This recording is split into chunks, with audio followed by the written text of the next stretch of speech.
I've been away for a week, a lovely holiday away with my family, but we're back and I'm catching up. So I've got a couple of things to do in one. We haven't done the R. Mason Thomas video, so we're going to do it right now. And we're also going to talk a little bit about Rishi Rice. But before we do me a big favor and hit the subscribe button, especially if you're a returning viewer. It means you like what you're seeing, but you're not hitting subscribe. Why aren't you doing that, man? Just hit subscribe. It will really help me out, and it will really help me promote this fantastic game over here in the UK. R. Mason Thomas.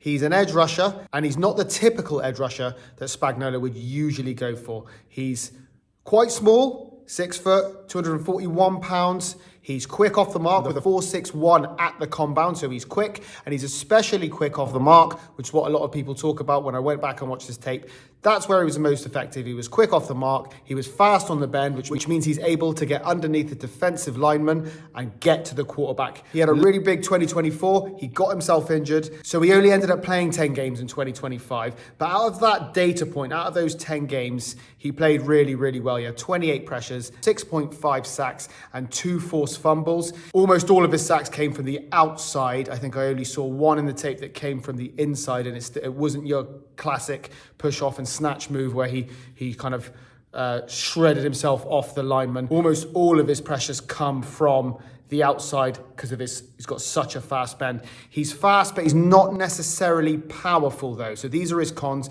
He's not necessarily powerful. So he doesn't really stiff arm linemen in the sense of a bigger, stronger pass rusher would. He is very much limited to that outside at the moment. Whether he can develop that game or not as he goes along, we don't know yet. Hopefully he will be able to for the sake of the Chiefs. But right now, I think he's going to be used in Spags' defense as an outside pass rusher only. I don't think he's going to be used much when it comes to the run tackle. He missed a lot of tackles when it came to run defense. They were able to target him quite well. So I think particularly at the beginning, he's probably not going to be an every down player. He's going to be the type of player that you're going to want to get on to get to the quarterback on a 3rd and long, for example. When a team really need a first down and the pressure's on them to throw, I think that's when we're going to see him in the game. So yes, where he's not usually the type of player we see Spags go for, I think he does fit into this Chiefs team because they probably haven't got that quite so much at the moment. I think he will almost certainly be a starter in the first season. Maybe not an every down starter, but I think he'll play a pretty important role in a lot of games. Although he had that quad injury that kept him out for much of the season, what he did when he did play was really good. There's always cons. There's definitely going to be cons. Every player you're going to get, right? So he's got his cons for sure,